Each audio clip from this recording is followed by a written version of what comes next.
back. So we're going to be covering more LARP gear for you today. On the left is the Elite Force Glock 34 Co2, licensed by Umarex, gas blowback pistol in 6mm. And then of course on the right is the Glock 34 Gen 3 in 9mm. So we're going to be comparing, once again, a Airsoft pistol to a real pistol, which includes functions, the overall feeling, the quality, how it feels in the hands, how it works with real gear, such as the holster you see below, the Safariland 6354. So let's jump into it. The Glock 34 Gen 3 has been a favorite among competition enthusiasts and the special operations community alike. Chambered in 9mm, its most noticeable characteristics being the elongated slide and the long sight radius makes it the ideal firearm for competitive shooting. Sitting on the same dimensions as the Glock 17 for the lower frame, it accepts Glock 17 size mags as well as the ability to interchange slides with the 17's frame. Some of the features, as you can see here, include an extended slide catch opposed to the original flatter release. This generation, the Gen 3, features a protruding mag release. I guess Glock thought this was an upgrade at the time. The Glock 34's ported slide offers reduced weight, and to me makes it more unique and a cooler looking model. Despite the elongated mag release, the Gen 4 VFC Glock stacks up to be a well-constructed scaled model of its 9mm counterpart. VFC, as usual, has invested the time to really give us a decently priced replica. With full trades, the visuals really pop. The slide material seems to err on the lighter side, and the barrel almost had me fooled for plastic. Nothing wrong with this. I suspect we may even be able to squeeze a bit more efficiency out of it. The only downside is the return feels a bit questionable, like it almost doesn't have enough weight. Well, despite how I feel, it returns just fine under normal operations. The dimensions of this replica are only a tad off spec. The slide is a few centimeters shorter than the real deal, which isn't too noticeable. That is, until you seat it in a holster. Luckily, my Safariland 6354 DO is partnered with a small tightness screw, which allows for adjusting for a better fit. Given that measurement, the chamber seems to be raised up a little bit above the flush of the entire slide.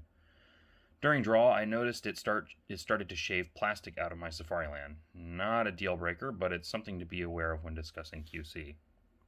So, as you guys can tell, this corner right here and this entire chamber is protruding above the slide just a little bit. Upon quick takedown, I noticed this isn't as fluid as a real Glock. It seems to want to follow the same functions, but does it in, well, an Airsoft way.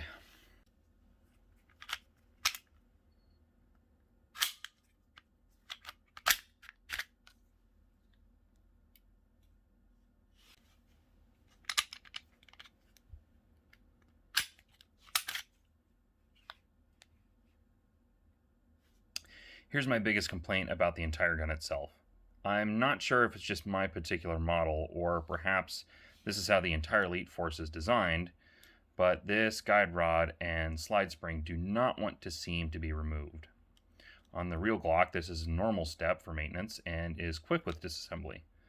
Not sure why this needs to remain in place, but it does not allow me to access the barrel at all. So if you guys can see that, it is not allowing me to take the guide rod out. On the real one, this is a fairly quick step that just pops out and you are able to access all your parts. The sights are stock Glock sights.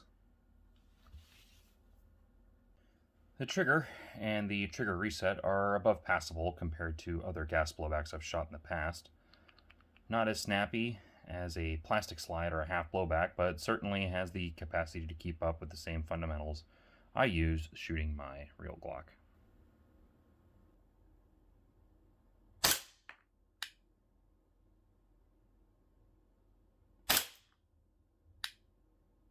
When using the Safariland holster, it had good fit on the pistol and kept good retention. I didn't feel too much sloshing around or anything that felt abnormal on the draw. It was a good fit.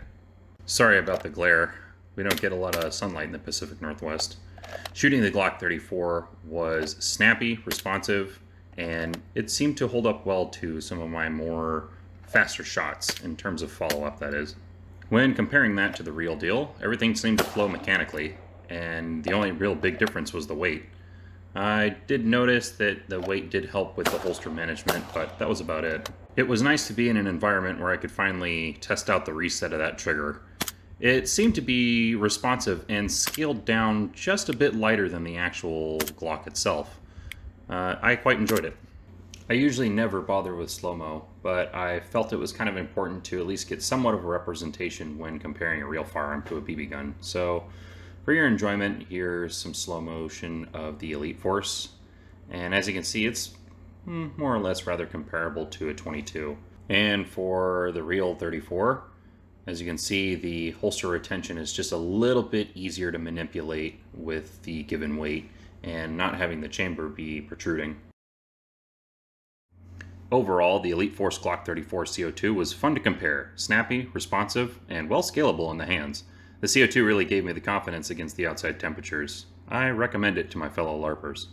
If you'd like to know more about gas blowback pistols or other cool modern day LARP gear, make sure to check out Bada Bang Pictures. He's got plenty of information on all the latest and greatest. Thanks again.